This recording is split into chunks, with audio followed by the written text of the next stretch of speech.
खेल करी खेल करै छौ दिया में रोज तेल करै छौ। खेल करी खेल करै छौ दिया में रोज तेल मां जानकी श्री प्रेजेंट। हे गे मौगी समझाय दही छोटा की बहिन के कोनो दिन नाम हसैतो टोला में जईन के गे गौआ में जईन के खेल करी खेल करै छौ दिया में रोज तेल करै छौ। खेल करी खेल करै छौ दिया में रोज तेल करै छौ।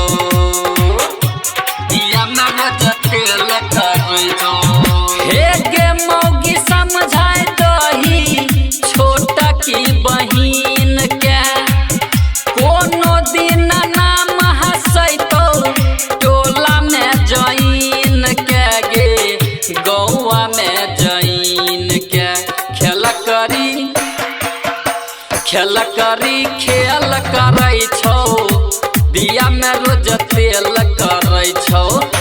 खेल करी खेल करै छौ दिया में रोज तेल करै छौ।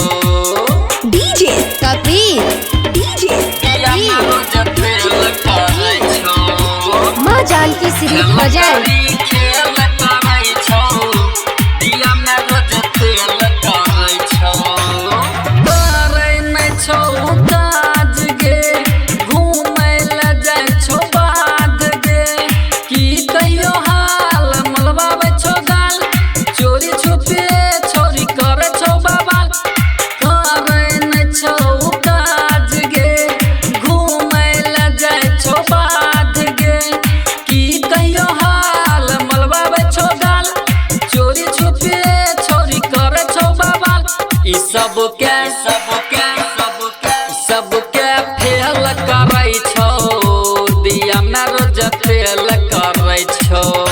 खेल करी खेल करै छौ दिया में रोज तेल करै छौ। दिया में रोज तेल करै छौ। खेल करी खेल करै छौ दिया में रोज तेल करै छौ। मां जानकी श्री प्रेजेंट।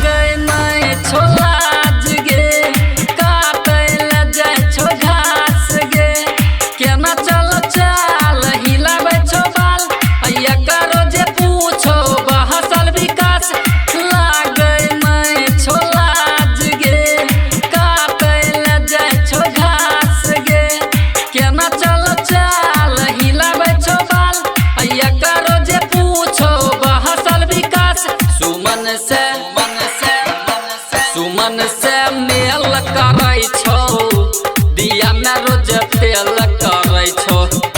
खेल करी खेल करै छौ दिया में रोज तेल करै छौ।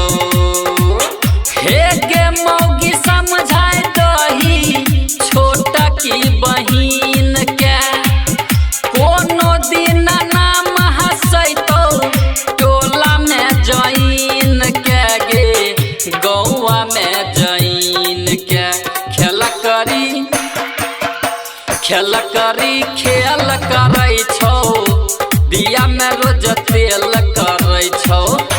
खेल करी खेल